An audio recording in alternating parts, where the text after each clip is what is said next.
पाकिस्तान ने रवायती हरीफ भारत को समझने में कोई भी गलती ना करने की कोशिश करते हुए ऑपरेशन बुनियाद मनसूख से पहले ही एक ऐसा हमला किया जिससे इंडिया में तमाम काम तकरीबन ठप होकर रह गए। पाकिस्तानी एक्सपर्ट्स ने भारतीय वेबसाइट्स पर एक ऐसा साइबर हमला किया जिसकी तवक्को ही नहीं की जा रही थी। पाकिस्तानी साइबर हमले में बेशतर भारतीय वेबसाइट्स को हैक कर लिया गया, जिसमें बीजेपी की ऑफिशियल वेबसाइट भी शामिल थी। हैक की गई साइट्स का मुकम्मल मवाद उड़ा दिया गया। भारतीय वेबसाइट्स पर इंडियन दहशतगर्दी के सबूत, भारत दहशतगर्दी की आमाजगाह है लिखा गया।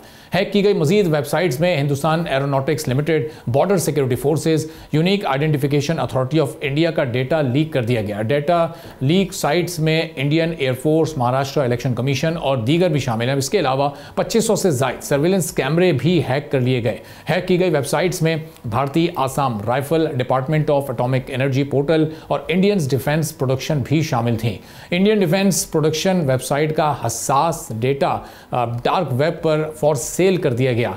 तो अब पाकिस्तान की साइबर अटैक टीम ने Maharashtra state electricity transmission company limited पर साइबर हमला करते हुए उसे भी हैक कर लिया था। पाकिस्तानी साइबर हमले के नतीजे में महाराष्ट्र की बिजली मुकम्मल तौर पर बंद हो गई थी और इस हमले के नतीजे में महाराष्ट्र के तमाम कमर्शियल और डोमेस्टिक मीटर्स का रिकॉर्ड भी उड़ा दिया गया था। पाकिस्तान ने मवासलाती लाइन्स, एयर ट्रैफिक सिस्टम और भारत के डिजिटल डिफेंस कंट्रोल को भी गैर मौसर कर दिया था। भारत के 70% इलाकों की बिजली बंद हो चुकी थी।